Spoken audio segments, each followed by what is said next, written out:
Hello दोस्तों, कैसे हो आप सभी लोग। आशा है आप सभी लोग अच्छे होंगे, स्वस्थ होंगे और मस्त होंगे। तो आओ हम इस वीडियो में पढ़ते हैं अवतल दर्पण के बारे में, मतलब दर्पण के बारे में। इस वीडियो में हम आपको दर्पण क्या होता है, दर्पण कितने प्रकार होते हैं, गोलीय दर्पण क्या होता है, अवतल दर्पण क्या होता है, उत्तल दर्पण क्या होता है, समतल दर्पण क्या होता है, ये सब दर्पण के प्रकार होते हैं, इनके बारे में तथा इनका प्रयोग और इनसे बनने वाला सूत्र। जो इनका एक सूत्र होता है दर्पण का 1/f बराबर 1/b प्लस 1/u। जो परीक्षा में हाई स्कूल में भी बहुत पूछा जाता है, 5 नंबर में, इंटर के लिए तो जरूरी है ही है, क्योंकि 1/f बराबर 1/b प्लस 1/u होता है दर्पण का सूत्र। तो इसके बारे में भी इस वीडियो में पढ़ेंगे। तो इससे मतलब इसको पढ़ने से पहले हमें यह पता होना चाहिए दर्पण क्या चीज होता है। तो अब हम पढ़ते हैं दर्पण के बारे में। दर्पण, दर्पण को हो या शीशा।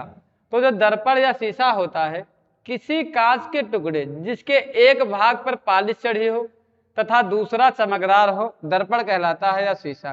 जैसे घर में जो शीशे होते हैं तो उस पर देखो कि एक भाग चिकना होता है, दूसरा होता है, देखो एक होता है चिकना, दूसरे पर होती है पॉलिश चढ़ी होती है, वही हमारा क्या कहलाता है, दर्पण कहो या शीशा। अगर कांच है, एक कांच होती है,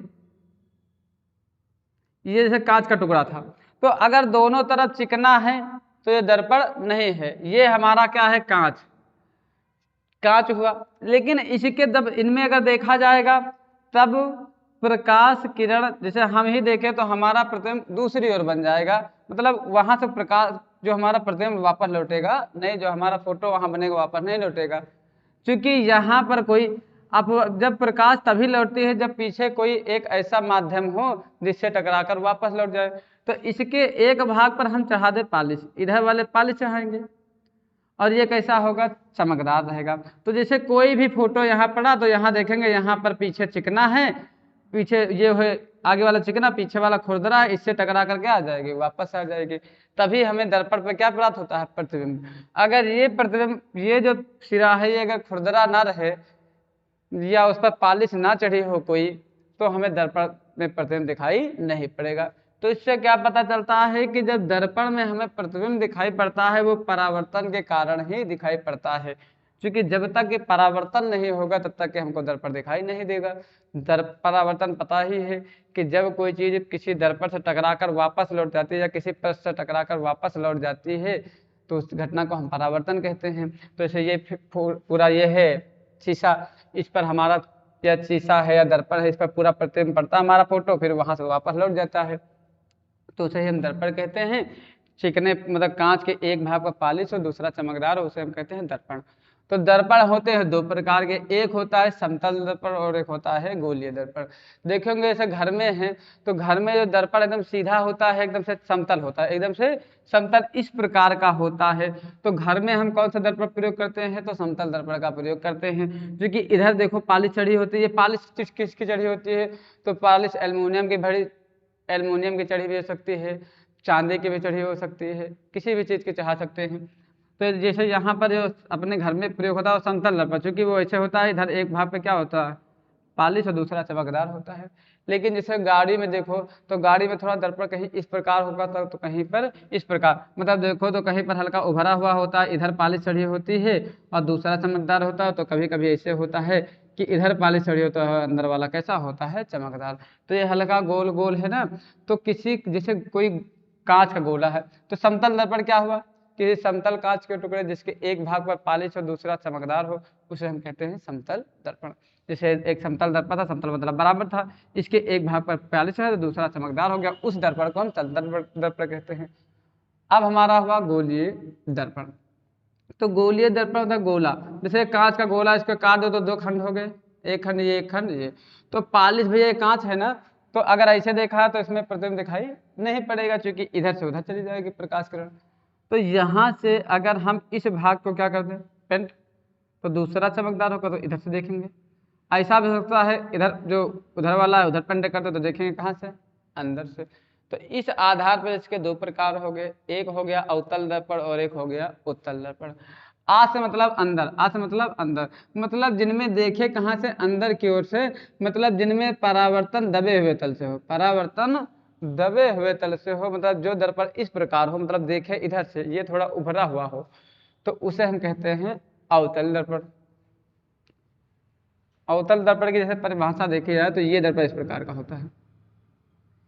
ये भाग होता है खुरदरा, इस पर पालिश चढ़ी होता है, इस ये होता है चिकना, ये होता है चिकना। वह गोलीय दर्पण जिनमें परावर्तन, चूंकि परावर्तन होगा तभी प्रतिबिंब दिखाई पड़ता है, और दर्पण का प्रयोग करते हैं प्रतिबिंब देखने के लिए, किसी भी वस्तु का प्रतिबिंब देखने के लिए प्रयोग करते हैं दर्पण। तो किसी गोलीय दर्पण जिसमें हम परावर्तन दबे हुए तल से होता है या अंदर के तल से होता है, उसे अवतल दर्पण कहते हैं। ऊ से मतलब उभरा, मतलब इनमें परावर्तन होता है उभरे हुए तल से, तो पालिश कहाँ होगी, दबे हुए तल पे होगी, तो उसे हम कहते हैं उत्तल दर्पण। उत्तल दर्पण की परिभाषा होगी वह गोलीय दर्पण जिनमें परावर्तन की घटना उभरे हुए तल से होती है, उत्तल दर्पण कहलाता है। तो गोलीय दर्पण दो प्रकार के होते हैं, एक अवतल दर्पण हुआ और एक उत्तल दर्पण हो गया। ये अच्छे से समझ में आ गया होगा। अब हम पढ़ेंगे अवतल दर्पण। जैसे यहाँ कोई भी दर्पण हुआ, ये अवतल दर्पण, मान लें अवतल ही दर्पण के बारे में थोड़ा बड़ा बना दे, क्योंकि अवतल दर्पण का सूत्र के बारे में पढ़ना है। तो जैसे ये हुआ दर्पण,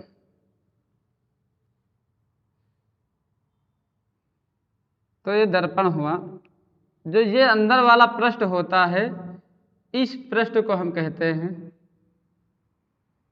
परावर्तक पृष्ठ। परावर्तक पृष्ठ वह पृष्ठ होता है जिस पृष्ठ से परावर्तन की घटना होती है या जिस और प्रतिबिंब बनता है, उसे हम कहते हैं परावर्तक पृष्ठ। जैसे घर में शीशा है, तो शीशे का एक पालिश वाला भाग उधर वाला होता है, प्रतिबिंब उधर तो दिखाई नहीं हुआ, प्रतिबिंब इधर दिखाई पड़ेगा ना, तो उस भाग को हम कहते हैं परावर्तक पृष्ठ। किसी दर्पण का वह भाग जिस भाग से परावर्तन की प्रक्रिया होती है, उसे परावर्तक पृष्ठ कहते हैं। तो इनका एक मध्य बिंदु मान लो, इस ये वाले मध्य बिंदु का मतलब बीच वाला बिंदु, इसे ही हम कहते हैं मुख्य ध्रुव। मुख्य ध्रुव, और मुख्य ध्रुव को प्रदर्शित किससे करते हैं, ई से प्रदर्शित करते हैं। तो ये जैसे अगर एक कहीं गोला रहा होगा, पहले कभी गोला ही तो रहेगा तभी तो काटा गया ना, तो यहाँ पर जैसे ये गोला रहा होगा तो इसका एक केंद्र होगा, ये केंद्र मान लीजिए यही केंद्र रहा, तो इसे अब कहते हैं, चूंकि अब वक्र बन गया तो इसे कहते हैं वक्रता केंद्र। इसके मध्य बिंदु को हम कहते हैं फोकस दूरी। फोकस दूरी जो यहाँ से यहाँ तक होती है, इसे हम कहते हैं वक्रता त्रिज्या। वक्रता त्रिज्या को हम लिखते हैं आर से, क्योंकि ये अगर रहा होगा तो गोला रहा होगा तो इसकी एक त्रिज्या होती है कि नहीं, गोले की केंद्र से बाहरी पृष्ठों के बीच की दूरी त्रिज्या कहलाती है। तो ये वक्र बना तो ये वक्रता त्रिज्या हो जाएगी, ठीक, ये वक्रता त्रिज्या होती है। जैसे अगर हम यहाँ पर कोई एक वस्तु रख दें, तो ये वस्तु से दर्पण की जो दूरी होगी, इसे हम लिखते हैं यू से, इसे लिखते हैं यू से, और दर्पण से जितनी दूरी पर प्रतिबिंब बनेगा उसे लिखते हैं बी से। तो ये यू क्या होता है, बी क्या होता है, एफ क्या होता है, आर क्या होता है, अच्छे से समझा गया होगा। अगर ये न समझा होगा तो इससे पहले हम वीडियो इसके बारे में बहुत अच्छे से बता रखे हैं, उसको जाकर देख ले, वहाँ पर हम फोकस दूरी इसके बारे में बहुत ही अच्छे से इसकी परिभाषाएं भी लिखवाए हैं। अब हम पढ़ेंगे अवतल दर्पण के लिए सूत्र।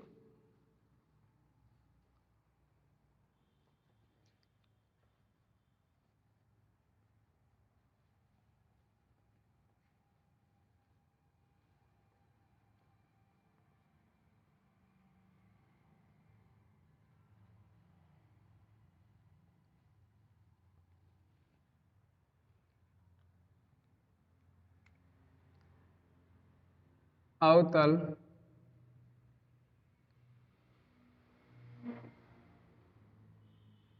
दर्पण का सूत्र।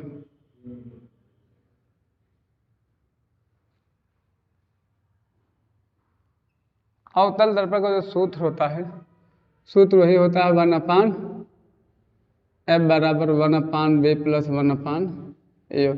हमें इस सूत्र का निगमन करना है, इस सूत्र को लाना है, इस सूत्र को लाना है। इसके बारे में हम तुमको बता दें कि जो ये f होता है, f होता है दर्पण की फोकस दूरी, दर्पण की फोकस दूरी। b होता है दर्पण से प्रतिबिंब की दूरी, दर्पण से प्रतिबिंब की दूरी को हम लिखते हैं b से। ये यू है, यू को कहते हैं दर्पण से वस्तु की दूरी को हम लिखते हैं यू से। ये पता होना चाहिए। इस सूत्र का हमें निगमन करना है। कौन सा दर्पण है? अवतल दर्पण के सूत्र का है। तो सबसे पहले हमें एक बनाना पड़ेगा अवतल दर्पण।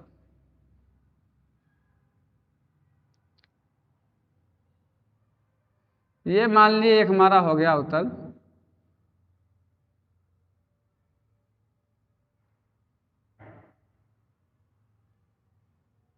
दर्पण। ये अच्छे समझे गए हो कि इस सूत्र का निगमन करना है। एफ दर्पण की फोकस दूरी, बी हुई दर्पण से प्रतिबिंब की दूरी जो वस्तु का प्रतिबिंब बनता है। ये हमारा अवतल दर्पण, इसे हम मान लेंगे M1 और M2। ये अवतल दर्पण में बाहरी वाला भाग चिकना होता है, अरे बाहरी वाला भाग पर क्या चढ़े होते हैं? पॉलिश, अंदर वाला चमकदार होता है। यहाँ से एक रेखा खींची जाती है,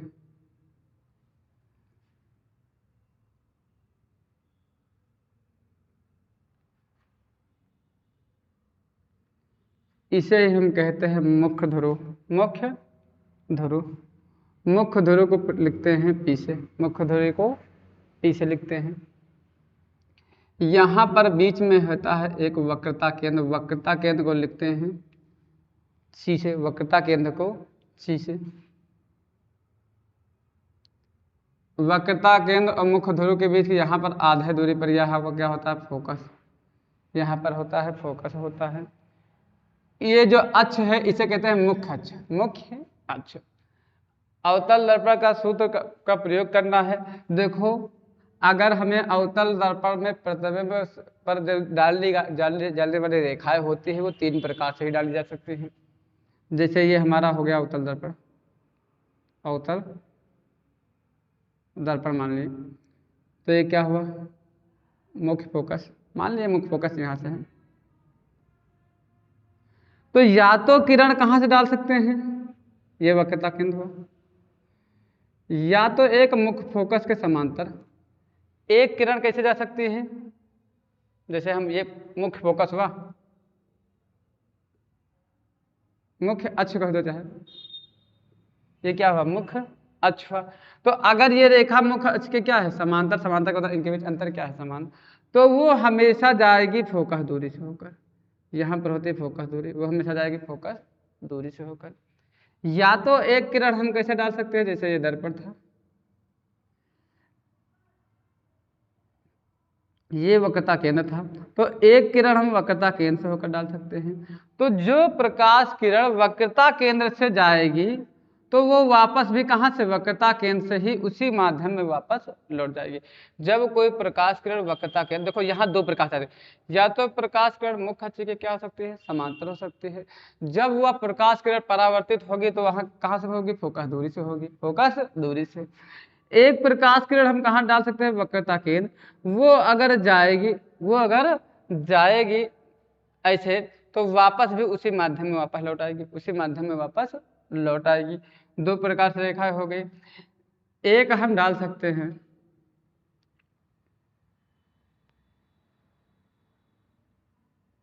जैसे ये वक्रता केंद्र हुआ, ये F। एक प्रकाश किरण फोकस से होकर जा सकती है। तो जब कोई प्रकाश किरण फोकस से जाती है तो वो हमेशा मुख्य अक्ष के कैसे जाती है? समांतर। इसका जस्ट उल्टा, जस्ट उल्टा। देखो, जैसे ये कहा जा रही है फोकस दूरी से, तो ये मुख्य अक्ष के कैसे जाएगी? समांतर। यदि कोई प्रकाश किरण फोकस से होकर जाएगी, ये फोकस हुआ ना, मुख्य फोकस दूरी, तो यहाँ से अगर जाएगी तो मुख्य अक्ष के हमेशा समांतर लौटकर वापस जाएगी। प्रकाश किरण इतने तीन प्रकार से भेजी जा सकती है, और इनके लौटने का क्या क्या माध्यम अच्छे से समझ में आ गया होगा। तो हम अवतल दर्पण के सूत्र के बारे में पढ़ते हैं। तो जैसे यहाँ पर हुआ, तो हम एक प्रकाश, मान लें कि यहाँ पर एक वस्तु रखी है, इस वस्तु को हम नाम दे दें, ये क्या है? ये ए है और ये क्या है? बी है। तो अगर हम यहाँ से कोई प्रकाश किरण ऐसे मुख्य अक्ष के कैसे भेज रहे हैं? समांतर। तो अभी हम यहाँ बताए थे कि यदि कोई प्रकाश किरण मुख्य अक्ष के समांतर है, ये होता है मुख्य अक्ष, मुख्य अक्ष के समांतर है तो वो हमेशा लौटेगी फोकस दूरी से होते हुए, फोकस दूरी से। अगर कोई प्रकाश मुख्य अक्ष के समांतर होगी तो वो हमेशा लौटेगी फोकस से होकर, हमेशा फोकस से होकर वापस लौटेगी। देखो इसको थोड़ा हल्का सा सीधा बना दो थोड़ा, वो हमेशा मुख्य अक्ष के समांतर होगी तो वो लौटेगी फोकस से होकर। यहाँ से ये फोकस दूरी एफ है, यहाँ से एक हम जैसे इसे खींच दें, इस बिंदु को हम क्या मान लें, एन, ये मान लें एन। एक प्रकाश किरण हम कहाँ से भेजे, वक्रता केंद्र से, वक्रता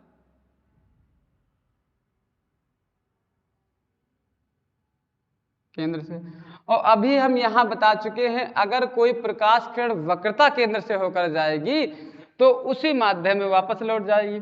तो ये किरण आई भी इधर से और गई भी इधर से, मतलब जैसे ये किरण ऐसे गई थे वापस कैसे लौट गई है, क्योंकि देखो प्रकाश किरण तीन ही प्रकार से अवतल दर्पण पर डाला जा सकता है, उनके आने और जाने का माध्यम कारण अभी हम बता चुके हैं कि अगर वक्रता केंद्र से जाएगा तो उसी माध्यम में वापस भी लौट जाएगी। तो देखो यहाँ पर ये किरणें मिल रही हैं कि नहीं, तो जहां पर किरणें मिलती हैं तो उसको हम मुख्य अक्ष से मिला देते हैं, मुख्य अक्ष से मिला देते हैं, और जो मिलती हैं इससे ही हम कहते हैं प्रतिबिंब इमेज। ये क्या हो गया, आई हो गया, ये आई हो गया। इसे हम मान लें आई डैश, आई डैश। इस बिंदु को हम मान लें, कुछ भी मान लें, जैसे हम मान लिए एस, क्या मान लेंगे हम, एस। तो देखो यहाँ पर प्रतिबिंब दो प्रकार से दिखाई पड़ रहे हैं, मतलब त्रिभुज, ये अच्छे से समझ में आ गया होगा, क्योंकि हमें पता है कि देखो यहाँ से यहाँ तक की दूरी फोकस दूरी, देखो वक्रता केंद्र, ये वक्रता केंद्र से मुख्य ध्रुव के बीच की दूरी को हम कहते हैं वक्रता त्रिज्या, वक्रता त्रिज्या, उसको लिखते हैं आर से, उससे लिखते हैं आर से। ये हुआ फोकस दूरी, इसे हम एफ, ये फोकस दूरी एफ है लिखे, एफ। फोकस दूरी, ये फोकस है, फोकस से जो ये मुख्य ध्रुव है इनके बीच की दूरी को हम लिखते हैं एफ से, लिखते हैं एफ से लिखते हैं। यहाँ की दूरी को आर से लिखते हैं। ये वस्तु है, वस्तु से दर्पण, ये दर्पण हुआ, ये वस्तु हुआ, दर्पण से वस्तु के बीच की दूरी को हमेशा यू से लिखते हैं। अभी बता चुके थे कि दर्पण से वस्तु की दूरी को यू से लिखते हैं। ये बन रहा है इमेज, ये हुआ दर्पण, दर्पण से प्रतिबिंब के बीच की दूरी को हम लिखते हैं बी से। तो ये सब तो अच्छे से हम बता ही चुके हैं। तो अगर जैसे इनमें अब थ्योरी लिखना है तो यही कह देना, माना एक अवतल दर्पण है, अवतल M1 M2 वाले परावर्तक पृष्ठ वाला एक अवतल दर्पण है जिसका मुख्य ध्रुव P है, वक्रता केंद्र C है, फोकस दूरी क्या है, F है। वक्रता केंद्र से कुछ दूरी पर एक वस्तु क्या रखी है, AB, जो इससे एक प्रकाश किरण मुख्य अक्ष, ये हुआ मुख्य अक्ष के समांतर डाली जाती है, जो परावर्तन के पश्चात फोकस से होकर वापस लौट आती है। एक दूसरी किरण वक्रता केंद्र से डाली जाती है, जब कोई प्रकाश किरण वक्रता केंद्र से डाली जाएगी तो उसी माध्यम में वापस लौट जाएगी। तो यहाँ देखो दो दो त्रिभुज बन रहे, एक त्रिभुज यहाँ तो एक त्रिभुज यहाँ, एक त्रिभुज यहाँ तो एक त्रिभुज यहाँ। तो जो ये त्रिभुज है, त्रिभुज इनमें देखो त्रिभुज ABC, ABC, त्रिभुज ABC और CII डैश या II डैश C, त्रिभुज II डैश C समरूप त्रिभुज, समरूप है, समरूप का मतलब समान रूप, जैसा रूप इसका है वैसा ही रूप इसका है।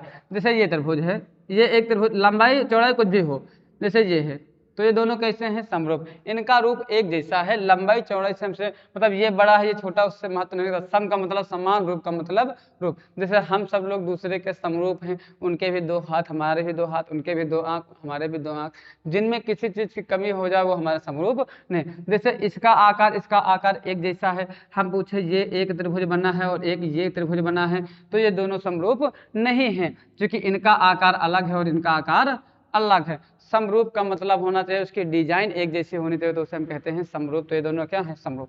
तो हमको यहाँ दिखाई पड़ रहा है कि त्रिभुज AB और C, आई डैश और सी दोनों कैसे हैं, समरूप त्रिभुज हैं। तो समरूप त्रिभुज की एक भैया निशानी होती है कि जो इनके लंब और इनके लंब, देखो लंब लंब का अनुपात, आधार आधार का अनुपात, कर्ण कर्ण का अनुपात फिक्स होता है, या सम्मुख भुजाओं का अनुपात फिक्स होता है। जैसे ये है, तो अगर ये लंबी लंबी है तो इसे हम कहते हैं लंब। किसी त्रिभुज में जो लंबी होती है उसे हम कहते हैं लंब। देखो ये सबसे बड़ी होते हैं, महाभारत में कर्ण बड़ा, तो यहाँ भी कर्ण बड़ा होता है, इसे हम कहते हैं कर्ण। और बड़े वाले क्या कहते हैं, आधार। तो जब समरूप होता है तो उनके भुजाओं का अनुपात भी समान होता है। जैसे अगर ये दोनों समरूप त्रिभुज है तो इसमें अगर त्रिभुज ए बी सी में देखें तो लंब कितना है हमारा, ए बी, लंब हुआ हमारा ए बी। तो इनके लंब और इनके लंब का अनुपात, इनमें हुआ आई I dash, I I dash. अगर हम इनका आधार देखें तो कितना हुआ, बी सी, इनका आधार, इनका आधार बी सी हुआ, तो इनका आधार सी आई हुआ, सी आई हुआ। इसे समीकरण एक दे दो, समीकरण एक। ठीक उसी प्रकार एक त्रिभुज देखो यहां से बन रहा है S N F, S N और एफ।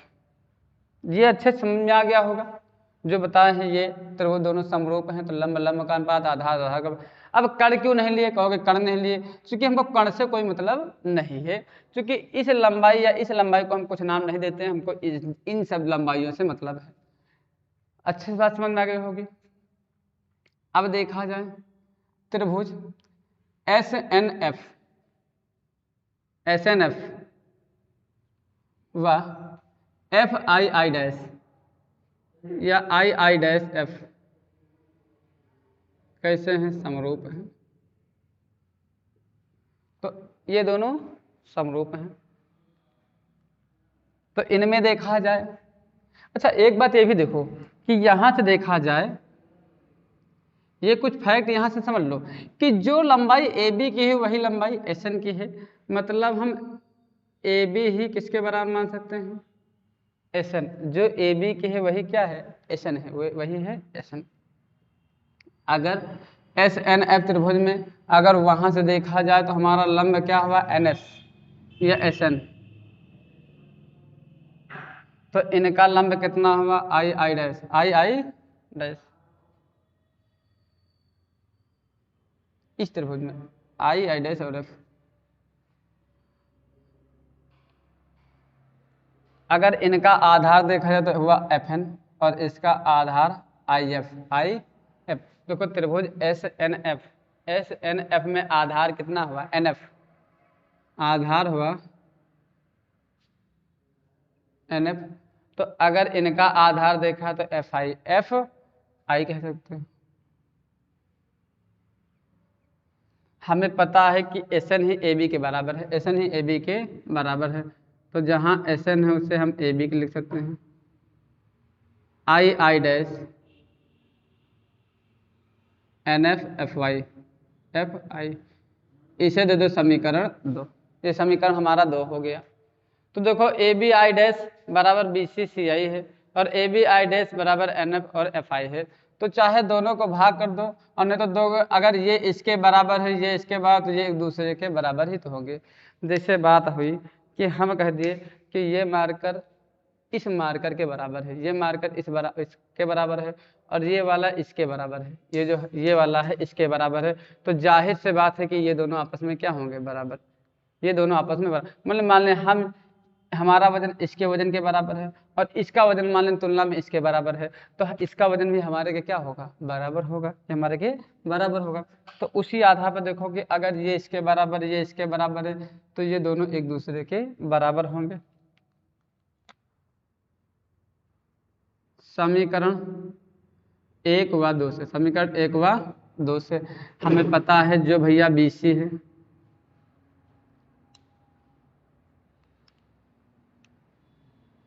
यहाँ से हमारा जो बी सी है बटे सी आई, बी सी बटे सी आई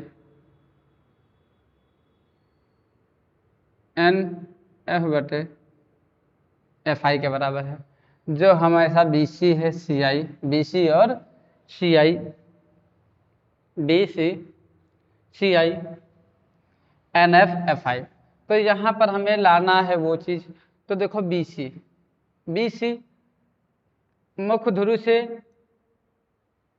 ध्रुव से यहाँ से यहाँ तक की दूरी को हम F कहते हैं, यहाँ से यहाँ की दूरी को हम क्या कहते हैं, R कहते हैं, और यहाँ से यहाँ तक की दूरी को हम U कहते हैं। चूंकि हमको पता है जो भी दूरियां नापी जाती हैं मुख्य ध्रुव से नापी जाती हैं, तो मुख्य ध्रुव से एक दूरी यहाँ नापी जाएगी और एक दूरी यहाँ से यहाँ तक की दूरी को हम F कहते हैं। मुख्य ध्रुव से वक्रता केंद्र के बीच की दूरी है तो वक्रता त्रिज्या कहलाती है, R कहलाएगी। और यहाँ से एक दूरी यहाँ तक नापी जाएगी, चूंकि यहाँ से यहाँ के क्या बना है, प्रतिबिंब, और दर्पण से प्रतिबिंब की दूरी को हम लिखते हैं B से। मतलब हम यहाँ लिख दें कि जो CP है,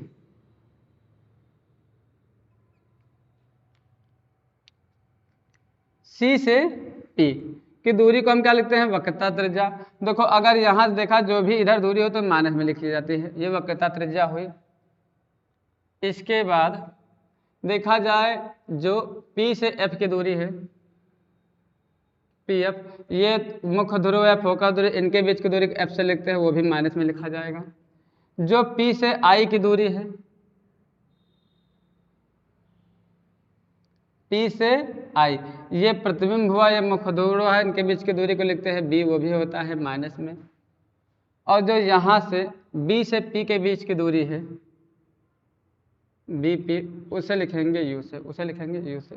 हम एक बार ये सोच लें कि जो भैया N है वो P के बहुत नज़दीक है, P के बहुत ही नज़दीक है, जो N है P के नज़दीक है, मतलब जो FN है, FN वही क्या है, FP के बराबर।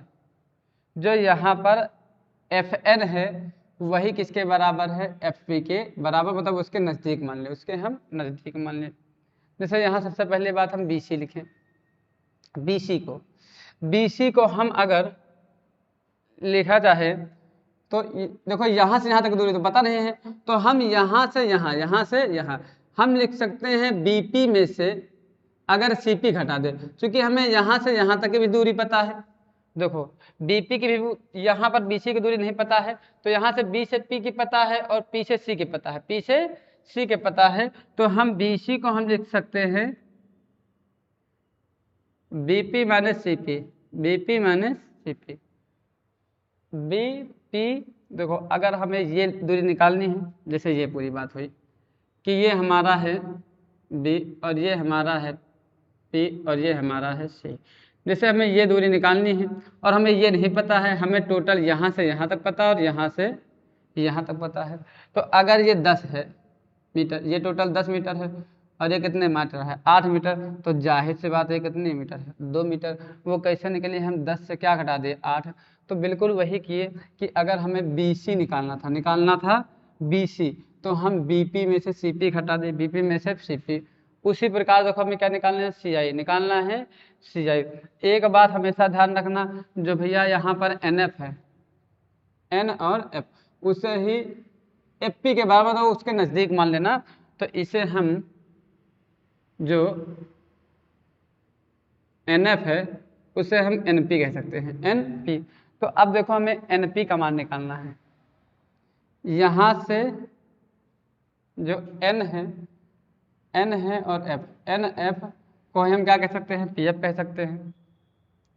तो हम यहाँ से NF या PF के बीच की दूरी को हम F से लिखते हैं। F किस में लिखा है, माइनस में, F लिखा है माइनस में, PF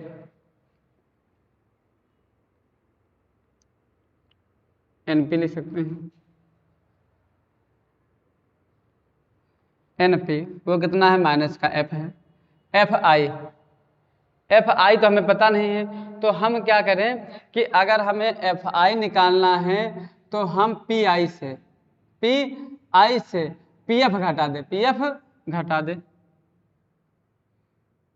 PI से PF घटा दे। ये हमारा हुआ CI हमें पता नहीं, तो हम PC से PI घटा दे, PC से PI। पीसी से पीआई घटा दे। इतनी बात अच्छे से समझ में आ गई होगी, यहाँ से सब समझा ही दिए हैं। तो अगर ये पता होना चाहिए भैया, ठीक। अब इनके सारे मान रख दो, क्योंकि हमें पता है बीपी का मान कितना है, माइनस का यू, माइनस का यू है। सीपी का मान कितना है, माइनस का, पहले से माइनस लगा, यहाँ माइनस से कितना उतार लिए हम, आर उतार लिए। यहाँ से पीसी का मान कितना है, माइनस का आर, माइनस का आर, माइनस लगा दो।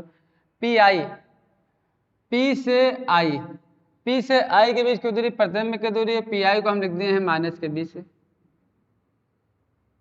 बराबर यहाँ से जो हमारा एनएफ था या पीपी वो था, वो माइनस का एफ से लिख दिए, माइनस के एफ से। पीआई को हम किससे लिख दिए हैं, माइनस के बी से। और पीएफ को लिख दिए हैं माइनस के एफ से, माइनस के एफ से पहले से माइनस लगे हैं, माइनस का एफ। तो देखो माइनस का U, minus minus plus R, minus minus plus B, यहाँ माइनस का एफ है, माइनस माइनस प्लस का एफ। देखो इनका गुणा इनसे कर दो, इनका गुणा इनसे कर देना, तो ये गुणा कर देना, इनका गुणा इनसे, इनका गुणा इनसे। तो देखो हम यू को उठाओ, पहले पूरज कर दो, तो यू को उठाते किससे हुआ, यू बी, यू को उठाए एफ से करे तो कितना हुआ, माइनस का यू एफ। आर को उठाए बी से करे तो कितना हुआ, R B, R B. R को उठाए एफ से किए तो कितना हुआ, आर एफ, आर एफ। अब इधर उठाओ, इनका कर लो, इनका गुणा इनसे कर दो, इनका गुणा इनसे, minus minus plus R F, R F. इनका गुणा इनसे कर दोगे तो minus V F, minus V F. देखो आर एफ इधर भी, आर एफ उधर, इधर से उधर कैंसिल हो जाएगा। अगर देखा जाए हमारा बचा कितना, यू बी, यू बी, यहाँ से कितना बचा है, यू एफ, फिर यहाँ बचा है आर बी, और यहाँ से बचा है वी एफ, वी एफ। इतना हो चुका, यहाँ यू है, यहाँ इतना है।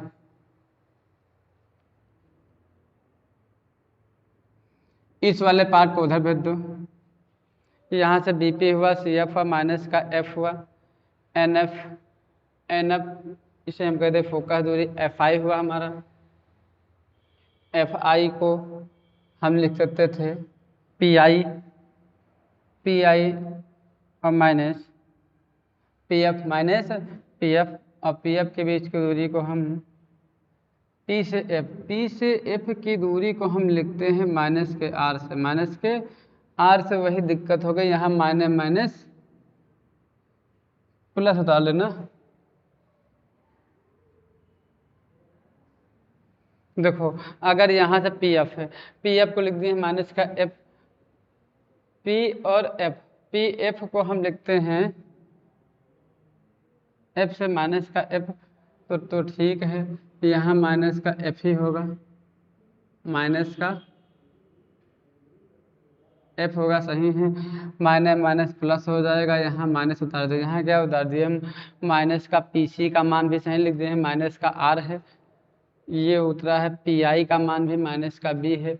अब इनका गुणा इनसे, इनका गुणा इनसे, यू, इनका गुणा इनसे किए, minus minus plus U B, इनका इनसे किए तो हो गया माइनस का यू एफ, माइनस का यू एफ। फिर आर का इनसे किया तो कितना हुआ, माइनस का आर बी, माइनस का आर बी हो गया। आर का उनसे किया तो कितना हुआ, आर एफ, आर एफ। उसी प्रकार इनका उठा इनसे कर दो, अच्छे से बात समझ में आई गई। इनका गुणा इनसे कर दो तो कितना हो गया, minus F R, minus minus plus F R, F R हो गया। इनका गुणा इनसे किए तो माइनस का एफ वी, माइनस का एफ वी हुआ। आर एफ यहाँ भी माइनस से प्लस क्या हो जाएगा, हमारा हो गया कैंसिल, बचा U B minus U F, U B minus U F, minus R B और एफ बी, आर बी और एफ बी हो चुका। यू बी है, ये हमें पता होना चाहिए कि यू हुआ, बी हुआ और एफ हुआ। एफ बराबर आर बाई टू होता है, एफ बराबर आर बाई टू होता है। U B minus U F minus R B plus ये जो एफ आर है ये कैंसिल हो गया, माइनस का एफ बी, माइनस का एफ बी हमारा आ गया। अब देखो जो फार्मूला होता है प्लस में होता है, तो ये माइनस वाले सारे पार्ट उधर कर दो, तो ये हो जाएगा यू बी, ये माइनस में उधर गया तो प्लस में हो जाएगा। देखो यहाँ से एफ बी था, ये माइनस में उधर आया, कैसा हो जाएगा, प्लस में आर बी, प्लस में आर बी।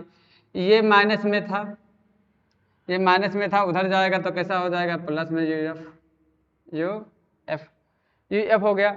हमें पता है देखो यहाँ पर इस प्रकार का जुड़ घट नहीं रहा, तो हमें एक फार्मूला पता है कि एफ बराबर होता है आर बाई टू, एफ बराबर आर बाई टू, या आर बराबर हम क्या ले सकते हैं, टू एफ। देखो एफ बराबर आर बाई टू होता है, तो इनका गुणा इनसे, टू एफ बराबर आर, मतलब आर के जगह हम क्या ले सकते हैं, टू एफ।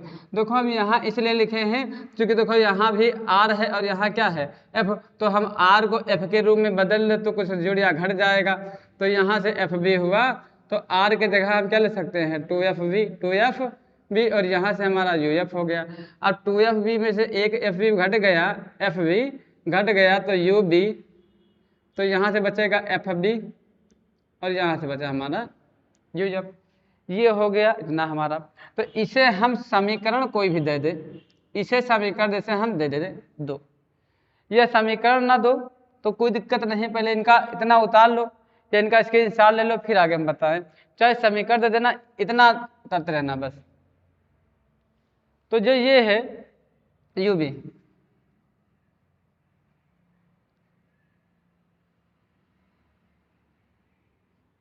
हम इसके बारे में यही बता दें कि जैसे ये यू बी आ गया है, तो यू बी आ गया, हमको दिखाई पड़ रहा जैसे ये हुआ यू बी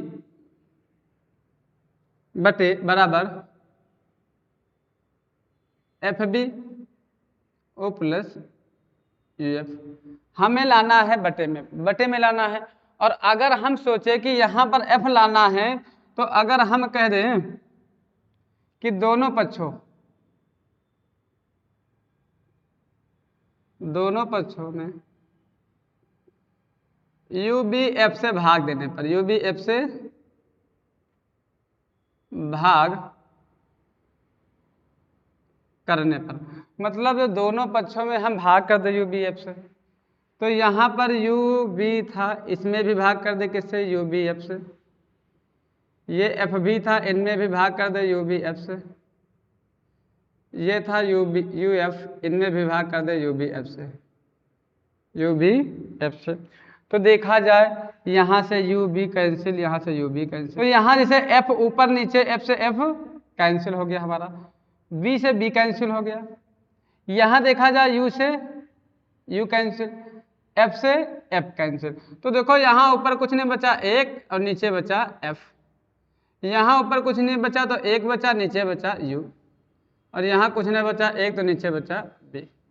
यही अवतल दर्पण का सूत्र है, अवतल दर्पण का सूत्र, जहाँ सन्निहित पदों का एक विशेष महत्व होता है। एफ होती है फोकस दूरी, यू होती है दर्पण से वस्तु की दूरी, अब बी होती है दर्पण से प्रतिबिंब की दूरी।